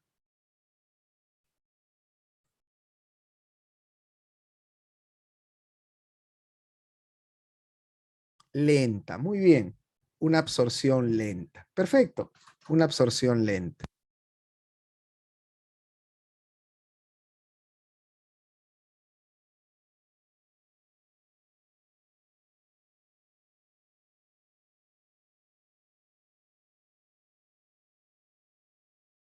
La siguiente vía, ¿qué vía será? Se coloca la aguja en 90 grados. No se hace ningún pliegue. Acá, por ejemplo, estamos colocando a esta altura, es un músculo triangular, que es el deltoides, intramuscular, ¿cierto? La vía intramuscular es la otra vía que nosotros más usamos en odontología. Después de la vía oral, sigue definitivamente la vía intramuscular. Es más, nosotros como profesionales de la salud debemos de sí o sí estar en un curso de inyectables. O sea, eso ya es por amor propio, ¿no? No es que nuestra facultad nos tiene que obligar, no, no, no, no. Nosotros sí o sí, por amor propio, por amor a nuestra carrera, tenemos que estar en un curso de emergencias, curso de RCP o un curso también de inyectables. Eso es por amor propio, ¿no? Tenemos que saber colocar intramuscular, ¿no? Es un pecado que un odontólogo no sepa colocar un inyectable, ¿no? No es compatible, ¿no? O sea, no es posible, ¿no? Entonces, la vía intramuscular es muy importante, muy importante, en nuestra profesión. Podemos colocar antibióticos, podemos colocar, por ejemplo, analgésicos, antiinflamatorios. Es muy importante saber colocar esta vía de administración. Y precisamente la zona donde más se coloca intramusculares no es precisamente el deltoides, es el glúteo mayor, ¿no? ¿Y por qué el glúteo mayor? Porque el glúteo mayor es un músculo que te tolera mayor cantidad de volumen. Es increíble que a veces nosotros colocamos intramusculares pensando que el músculo es un tejido que acepta volúmenes infinitos de medicamentos. Es increíble. A mí me ha pasado muchas veces, ¿no? Que he visto recetas en las cuales, y por favor, que tire la primera piedra quien no ha visto esas recetas, que le dicen al paciente, ¿no? Se va a colocar antes de una cirugía, ¿no? Una ampolla de clindamicina, dexametasona, diclofenaco, antes de la cirugía, ya. Y yo digo, Dios mío, ¿no? A veces uno sabe que la clindamicina en ampolla viene de cuánto. ¿De cuánto viene la ampolla de clindamicina? ¿De cuánto viene la ampolla de clindamicina? ¿De 600? Sí, 600, genial. 600, ya. Pero es de 600 miligramos, genial. Pero una ampolla tiene miligramos en una cantidad de mililitros. ¿Pero en cuántos mililitros? La clindamicina viene en ampollas de 600 miligramos diluidas en 4 mililitros. O sea, cuando tú le inyectas una ampolla de clinda, está bien. Le estás colocando 600 miligramos, pero le estás inyectando 4 mililitros de volumen. Ya van 4. Le colocas dexametasona, que hay presentaciones de 4 miligramos en 1 mililitro y hay presentaciones de 4 miligramos en 2 mililitros. Ya, pónganse en el mejor de los casos que en la farmacia te consiguen la de 4 miligramos en 1, ¿ya? 4 más 1 son 5. Le colocas aparte también en tu receta diclofenaco, que viene de 75 miligramos en 3 mililitros. Ya, 5 más 3 son 8. Y el glúteo mayor te tolera a lo mucho 5 mililitros de volumen. O sea, le estamos colocando 8, porque en la farmacia te colocan todo el volumen, ¿ah? No te lo colocan por separado, nada. Todo en una jeringa y te lo inyectan. Es un volumen muy alto, ¿no? Hay que pensar también en que cada músculo tiene un volumen máximo que tolera. Por ejemplo, el deltoides te tolera a lo mucho 2 mililitros. El glúteo mayor puede tolerarte 5. Entonces, no podemos pensar que los músculos te toleran una cantidad infinita de volumen. No es así. Puede haber inclusive consecuencias como necrosis de los tejidos, necrosis muscular puede haber. Entonces, no, la desventaja es que se puede necrosar el tejido. Acá ya no importa solo la absorción ni nada de eso, se necrosa el tejido. Tú estás colocando un volumen muy alto, eso genera distensión de los tejidos, se estrangulan los vasos que alimentan el tejido y se puede producir una isquemia, una necrosis del tejido al cual tú estás inyectando, ¿no? Ese es el problema. Entonces, es todo un caso, ¿no? Entonces hay que tener mucho cuidado cuando administramos esta vía, ¿no? Entonces, ese es el detalle, ¿no? Hay que tener mucho en cuenta eso.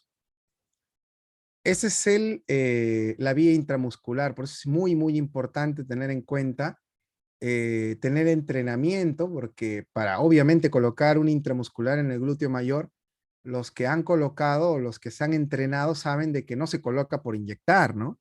Ustedes saben que para inyectar y para colocar una intramuscular en el glúteo, No es decirle al paciente, bajes el pantalón y inyecto en la zona central del glúteo, ¿no? Hay parámetros anatómicos que se tienen que tomar en cuenta para poder colocar la intramuscular en esa zona, ¿no? Y obviamente para eso hay que seguir un entrenamiento, ¿no? Teóricamente acá no se les puede enseñar, eso se tiene que enseñar ya de manera presencial, ¿no? Eso se tiene que practicar. Entonces, es muy importante eso. Y como están mencionando, como un comentario adicional, no es muy recomendable combinar antibióticos con analgésicos antiinflamatorios en una sola jeringa, porque tienen pHs diferentes, ¿no? Pueden sufrir fenómenos de cristalización y por ahí un fenómeno de inactivación, ¿no? Puede haber por ahí algunos problemas. Y esta última vía,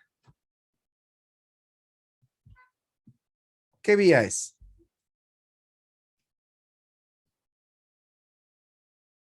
La vía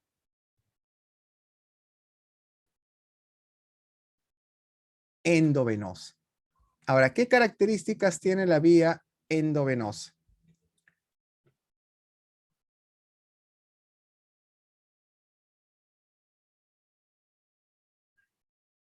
A ver, acá me están diciendo rápida absorción. ¿Realmente la vía endovenosa tiene absorción?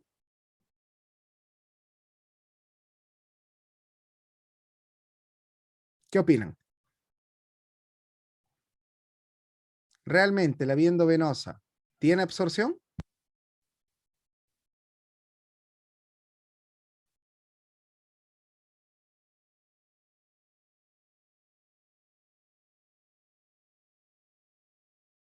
No, pues no tiene. ¿Y por qué no tiene absorción? Porque, ¿cuál era el concepto de absorción? El concepto de absorción, doctores, era el paso del medicamento desde donde yo lo administré hacia la sangre. ¿Cierto o no? Entonces, acá no estamos inyectando o no estamos colocando un medicamento desde una zona hacia la sangre, sino estamos colocando directamente a la sangre. Entonces, acá no hay absorción. Precisamente ese es el motivo por el cual la vía endovenosa es una de las vías más rápidas que hay, porque se saltea un proceso farmacocinético. La vía endovenosa burla precisamente la absorción y es una de las vías que directamente, ¿qué proceso farmacocinético hace? Hace directamente el proceso de distribución. Por eso es una de las vías más rápidas que hay. Y dígame, ¿acá hay pérdida de medicamento? ¿Acá se pierde fármaco?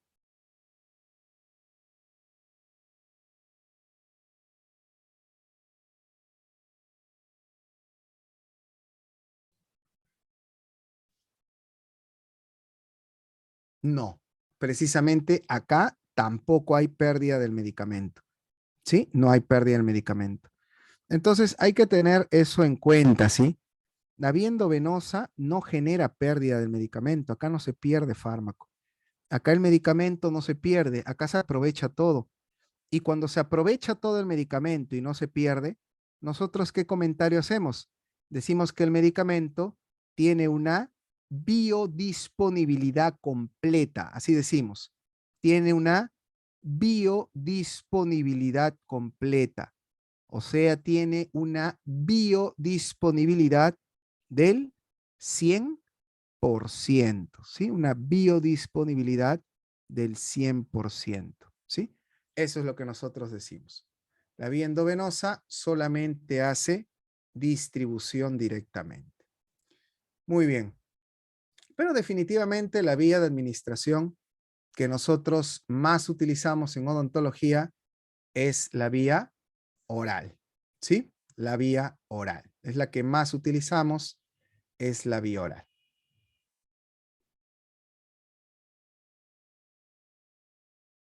Acá me están haciendo una pregunta. A ver, la vía oral tiene un inicio de acción de 30 a 45 minutos. La vía subcutánea intramuscular, ¿de cuánto es? Es que eso es muy variable. Por ejemplo, la vía subcutánea depende mucho de qué medicamento estamos colocando. Si es insulina, el inicio de acción puede demorar también, por ejemplo, 1 hora hora y media, según el tipo de insulina que estamos utilizando. Pero, por ejemplo, si yo coloco por vía subcutánea adrenalina, la adrenalina es un medicamento que por vía subcutánea, en 30 minutos ya puede estar haciendo también un efecto biológico o un efecto sistémico. Subcutáneo estoy hablando, ¿eh? La intramuscular definitivamente es más rápida. Por ejemplo, yo coloco una vía intramuscular y a los 20 minutos yo ya puedo tener un efecto, ¿no? 20 minutos ya tengo un efecto. Pero la vía subcutánea es muy relativa, ¿no? La vía subcutánea es muy relativa. Depende mucho del medicamento que yo esté colocando. La intramuscular es un poco más predecible. La intramuscular en unos 20 a 30 minutos, con algunos medicamentos aceitosos, por ejemplo, demora un poco más. Con algunos medicamentos más cerosos, más líquidos, es más rápido. Normalmente también eso también es un factor que puede involucrar, ¿no? Ustedes recuerden que la vía intramuscular se pueden colocar ampollas aceitosas que duelen más a la inyección y ampollas más acuosas o más líquidas que duelen menos, ¿no? Normalmente las aceitosas también demoran un poco más en absorberse y demoran un poco más en comenzar su acción. En cambio, las ampollas más líquidas, más fluidas, se absorben más rápido, ¿no? Duelen menos, ¿no? En realidad, para algunas cosas en farmacología no hay estándares, ¿ah? No hay un cuadrito que diga este demora este demora tanto, este demora el otro. No, no hay para algunas cosas. Depende mucho del tipo de medicamento que estemos usando, ¿no? La vía endovenosa, por ejemplo, los primeros 5 minutos ya tenemos un efecto. ¿Por qué? Porque directamente el medicamento se está distribuyendo. ¿Sí? ¿Se entiende?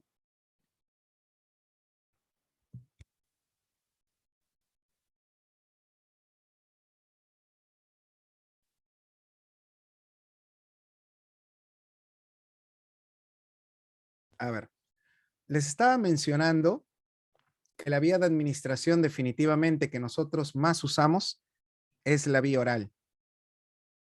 Y para la vía oral, nosotros tenemos, para la vía oral, nosotros tenemos que tomar en cuenta un factor que a veces no se hace mucho caso, ¿ah?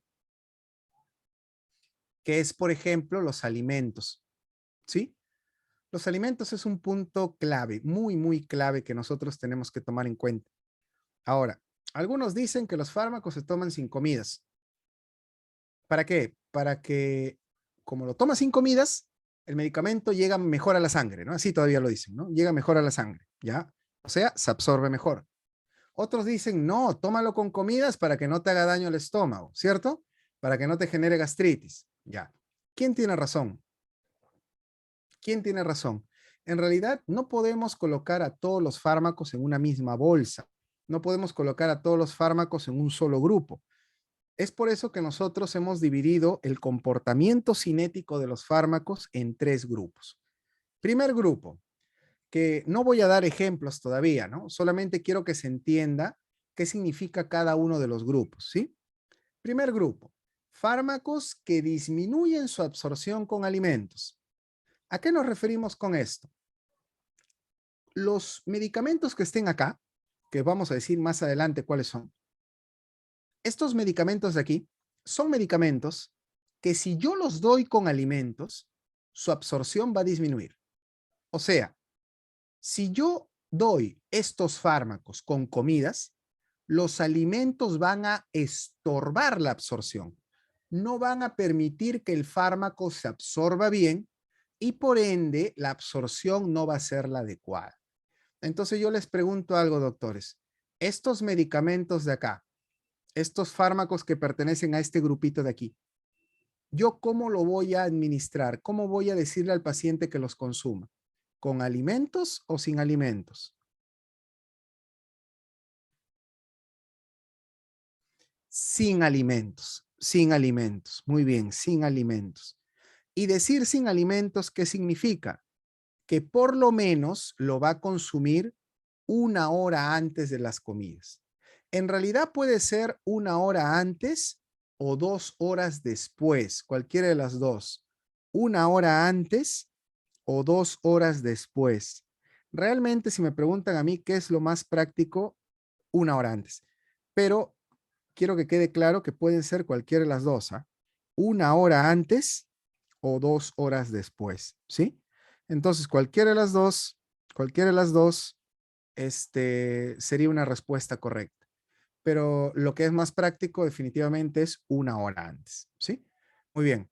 Segundo grupo de medicamentos. Medicamentos que no modifican su absorción con alimentos. ¿Qué significa esto de acá, doctores?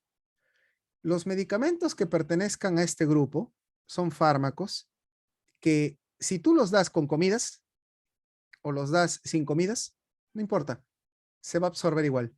O sea, el alimento no modifica la absorción del fármaco. O sea, los fármacos que pertenezcan a este segundo grupo, tú los puedes administrar con alimentos, sin alimentos.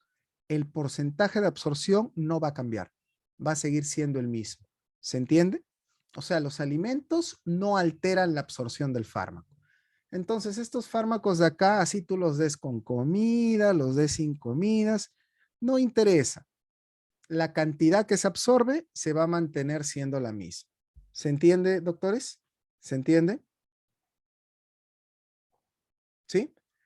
Entonces yo les hago una pregunta a ustedes. Si en realidad en este segundo grupo, no importa si tú lo das con comidas o sin comidas, no importa, porque no se modifica la absorción, se mantiene igual.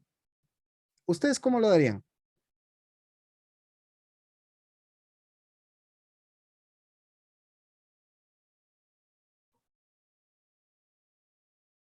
¿Cómo lo darían ustedes? Claro, con alimentos. Muy bien. ¿Por qué? Para evitar un daño gástrico, para evitar un daño intestinal, ¿no? Total, si da lo mismo tomarlo con o sin comidas, mejor que lo tome con comidas, ¿no? Para evitar un daño gastrointestinal. Muy bien. Y el último grupo son medicamentos que la absorción mejora con alimentos. No sé si sabían que existían. Son pocos, pero sí hay algunos. Son fármacos que la absorción mejora. La absorción va a mejorar cuando nosotros lo administremos con comidas.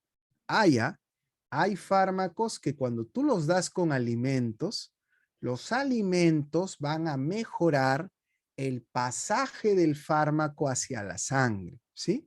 La glucosa de los alimentos, los aminoácidos que contienen los alimentos mejoran los mecanismos de transporte del fármaco y permiten un mejor transporte, un mejor viaje hacia la sangre del fármaco, ¿sí? Entonces existen también estos fármacos que son fármacos que aumentan su absorción con alimentos. ¿Se entiende? ¿Sí? Entonces, bueno, esto está de más, ¿no? Pero igual lo pregunto. Estos fármacos, entonces, ¿cómo se dan? Estos se van a dar sí o sí con comidas, ¿sí? Sí o sí con comidas. ¿Está claro?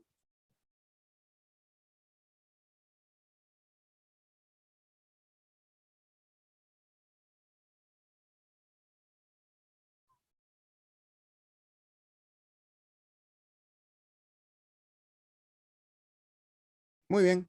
Ahora vamos a ver algunos ejemplos, ¿ya? Acá, por ejemplo, del primer grupo, medicamentos que disminuyen su absorción con alimentos. Tenemos, por ejemplo, la penicilina B, un antibiótico bastante antiguo, pero que en algunos lugares todavía lo siguen utilizando. Acá en Perú, por ejemplo, se sigue usando, ¿sí? Eritromicina, un medicamento que se utiliza en algunos casos para pacientes con alergia a penicilinas. Todavía se utiliza en algunos casos. También no se administra con comidas, ¿sí? 1 hora antes de los alimentos, en todo caso, si es que va a utilizarse. La citromicina, que es un macrólido azálido, que es una mejor opción en alérgicos a penicilinas. Y la cefalexina, que es una cefalosporina de primera generación, un antibiótico también bastante bueno, que también se prefiere administrar sin alimentos. Igual estos antibióticos se va a conversar cuando vean ustedes su clase de antibióticos, que van a tener una clase, también se van a repetir algunos de estos nombres, ¿no? En este momento solamente los menciono, ¿no? Como ejemplos. Del segundo grupo tenemos estos 3 grupos de medicamentos. Tenemos la amoxicilina, un antibiótico súper conocido. Acá en este grupo también se puede considerar a la amoxicilina con ácido glavulánico, también entraría acá, en este segundo grupo. Tenemos a clindamicina, ¿sí? Clindamicina también entraría acá. Los AINES, que son los antiinflamatorios no esteroideos. Acá está el ibuprofeno, el naproxeno, el ketorolaco, el diclofenaco, ¿no? Los AINES también pertenecen a este segundo grupo. Se pueden dar o administrar con alimentos, sin alimentos. No interesa. La absorción va a ser la misma. Y en el último grupo tenemos, por ejemplo, estos dos de acá. Tenemos estas dos cefalosporinas, son dos antibióticos que se administran en algunos casos en odontología, en pacientes adultos, inclusive también se puede administrar en pacientes pediátricos, ¿no? Tenemos al cefaclor y tenemos a la cefuroxima, ¿sí? Estos dos antibióticos, que son cefalosporinas, pero de segunda generación, son medicamentos que se pueden, o se tienen, mejor dicho, que administrar con alimentos, ¿no? ¿Por qué se administran con alimentos? Porque mejoran su absorción, ¿sí? Muy bien. ¿Se entendió, doctores?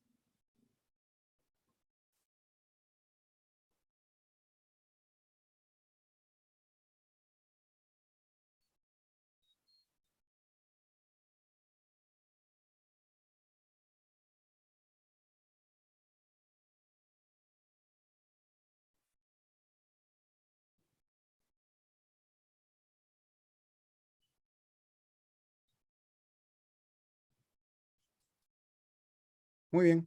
Ahora vamos a continuar.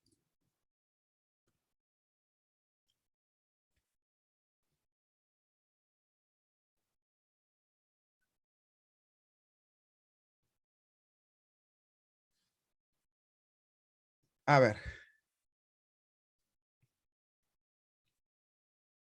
con respecto a la distribución, con respecto a la distribución,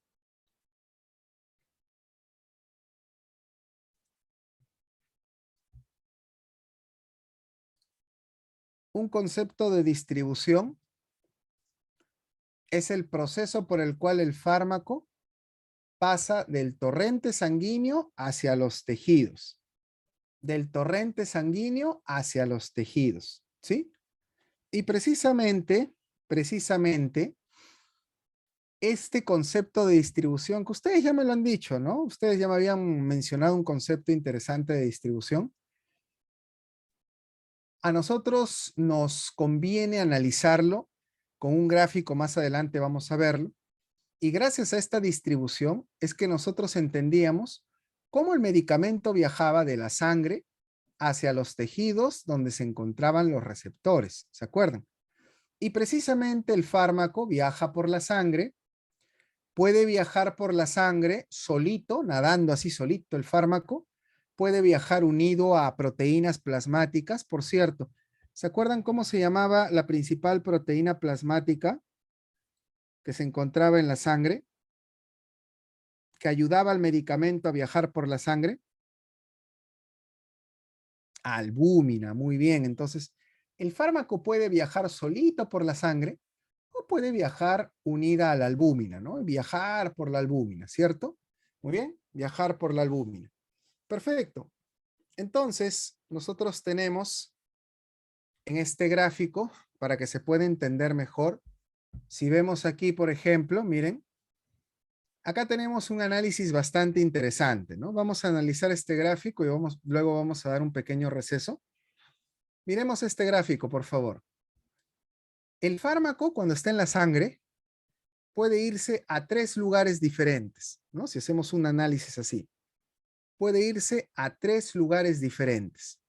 Repito, el fármaco, cuando está en la sangre, puede irse a tres lugares diferentes, a tres lugares diferentes. Primer lugar, el sitio de acción terapéutica, o sea, el sitio donde yo quiero que vaya para hacer el efecto que yo quiero. ¿Se acuerdan al inicio de la clase cuando yo les decía que el paciente llegaba por una pulpitis? ¿Cuál era el sitio terapéutico, por ejemplo, en ese caso? La pulpa. Porque yo quería que el diclofenaco se vaya ¿a dónde? A la pulpa, porque ahí estaban los receptores, ¿se acuerdan? Y yo quería que ahí el diclofenaco haga qué efecto? El efecto analgésico, el efecto antiinflamatorio. ¿Se entendió qué es el sitio terapéutico? ¿Se entendió? Entonces, el fármaco en la sangre puede irse al sitio terapéutico. ¿Cuál es el sitio terapéutico? El sitio donde yo quiero que vaya. El sitio que yo quiero curar. El sitio que yo quiero tratar. ¿Se entiende? El sitio afectado, el sitio dañado, ¿no? El sitio donde yo quiero que el fármaco llegue para que haga el efecto terapéutico que yo deseo. ¿Sí? Muy bien. Perfecto, perfecto. Muy bien. Perfecto. Pero el fármaco puede en la sangre desviarse e irse a otro lugar, que es el sitio que yo no quiero, que es precisamente el sitio no deseado, el sitio donde yo no deseo que llegue. Y precisamente cuando el fármaco de la sangre se va a otro sitio diferente, a ese sitio se le conoce como sitio no deseado. O sea, es cuando el fármaco se va a un lugar diferente, al lugar donde yo quiero. O sea, yo quería que se vaya a la pulpa, pero se fue, por ejemplo, al estómago. Y si se va al estómago, ahí también tiene receptores, ¿ah? Pero ahí genera otro efecto. Y, por ejemplo, los AINES en el estómago, ¿qué efecto generan? Un efecto gastrolesivo. Entonces, en el sitio no deseado, ¿qué efectos se generan? Los famosos efectos adversos. ¿Se entiende? Los famosos efectos adversos. Entonces, hay que tener en claro algo. Los medicamentos pueden irse al sitio que yo quiero y realizar los efectos que yo deseo, o los medicamentos pueden irse al sitio donde yo no quiero, un sitio no deseado, y generar los efectos adversos. ¿Hasta ahí estamos claros?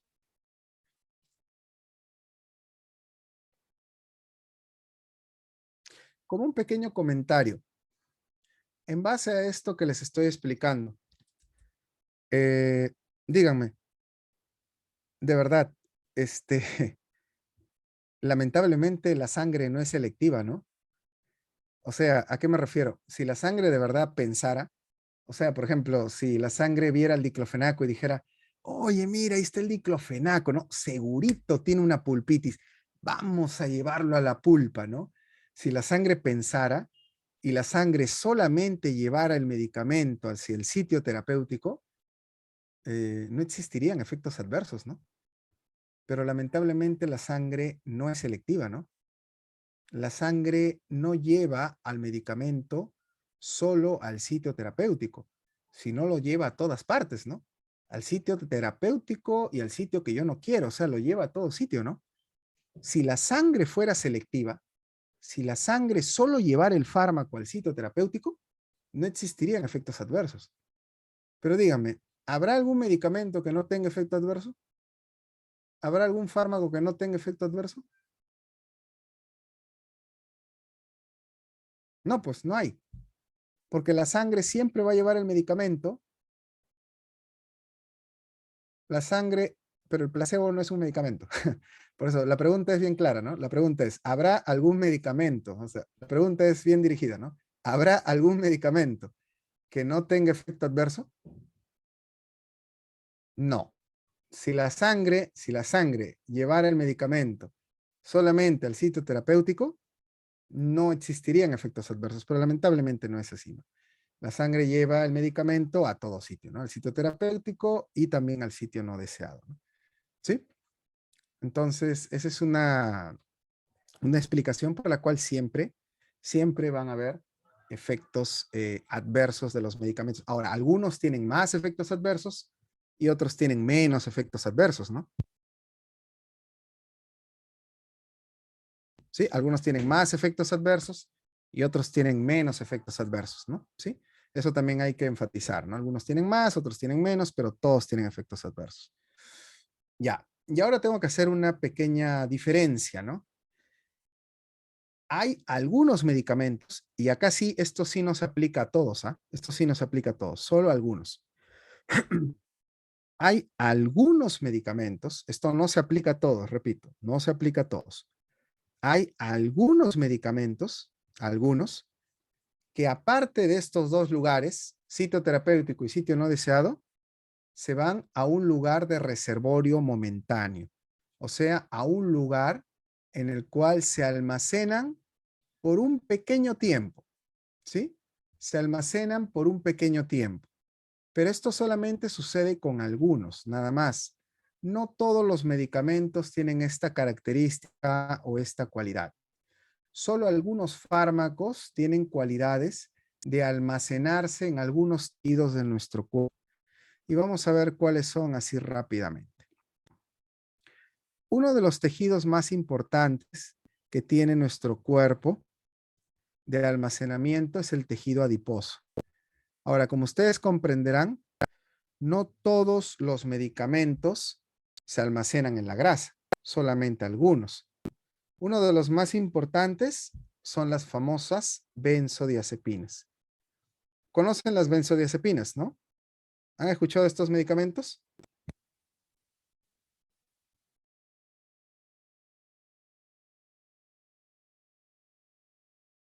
Por ejemplo, las que más utilizamos en odontología, ¿cuáles son? ¿Cuál es la que más usamos? Ya, usamos alprazolam en odonto, sí. Pero la que más usamos, ¿cuál será? Midazolam, ¿no? La que más utilizamos es midazolam, definitivamente. Midazolam, alprazolam son las que más usamos en odonto. Y estos medicamentos se almacenan en tejido adiposo, ¿sí? Y eso tenemos que pensar cuando damos tratamiento, por ejemplo, de sedación, ¿no? Cuando uno, por ejemplo, seda a un niño, normalmente terminamos de sedar. Para los que han sedado o los que han estado en un procedimiento de sedación, seguramente me darán la razón. Cuando uno hace sedación en un niño, le dice al papá que el tiempo de recuperación del niño es aproximadamente una hora. ¿No? Es el tiempo que normalmente se le dice al papá, que en una hora el niño ya va a estar recuperado. Es el tiempo aproximadamente de recuperación, ¿sí? Pero la pregunta es, ¿y si el niño es gordito? ¿Realmente será el tiempo de recuperación una hora? No pensamos en la farmacocinética, podemos cometer grave error.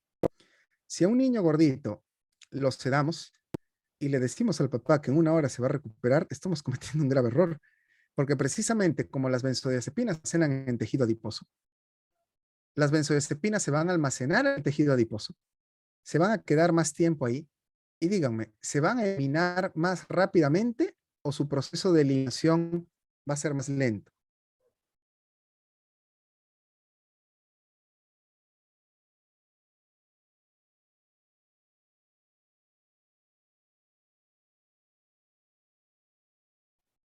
Va a ser más lento. Entonces, tiempo real de recuperación va a ser una hora.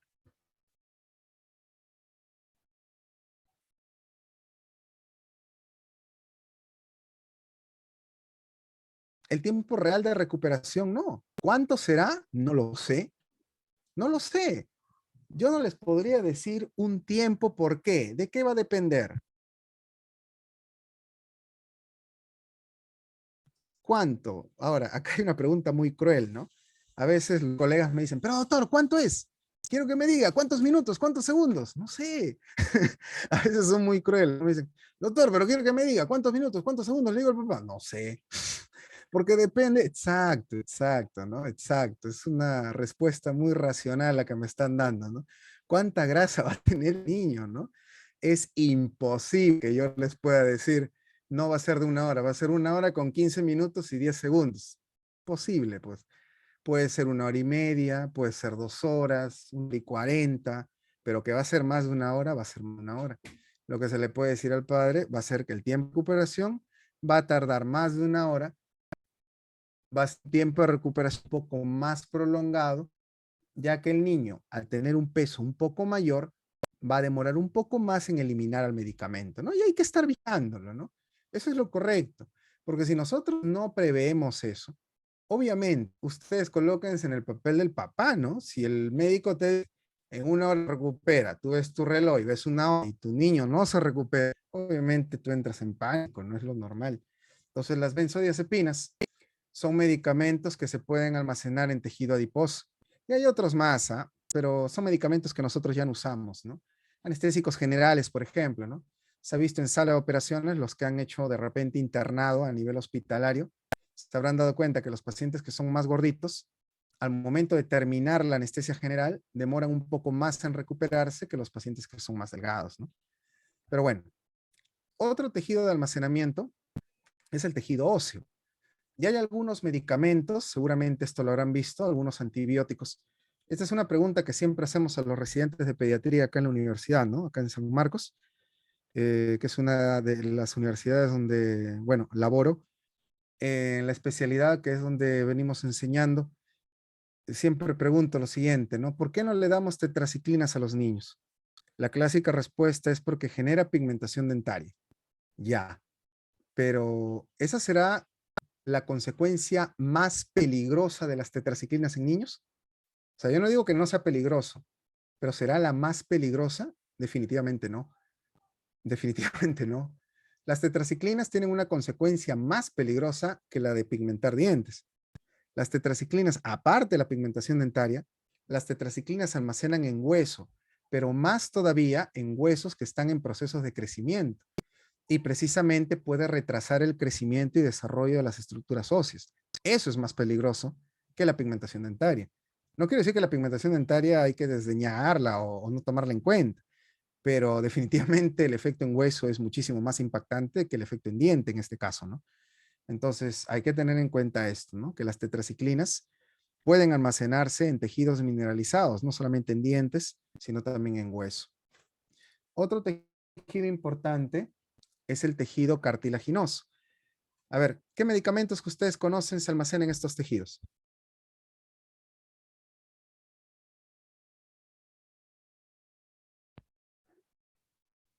¿Qué tejidos?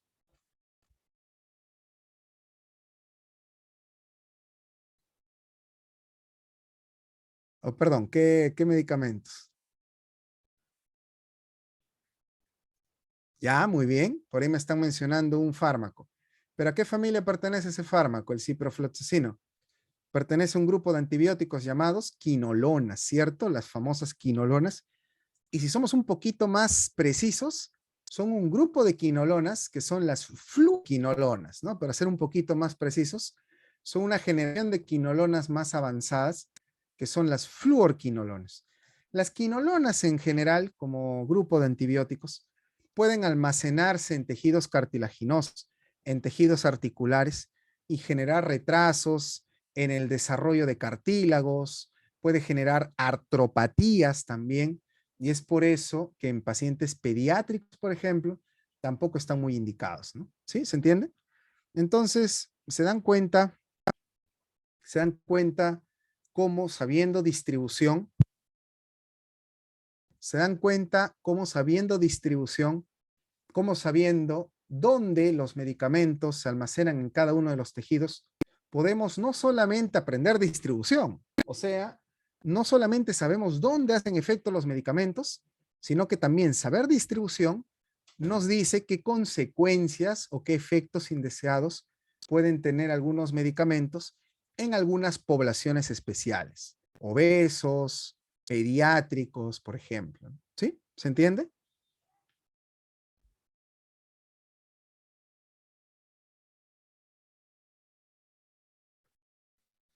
Muy bien. Ahora, creo que es justo y necesario un descanso.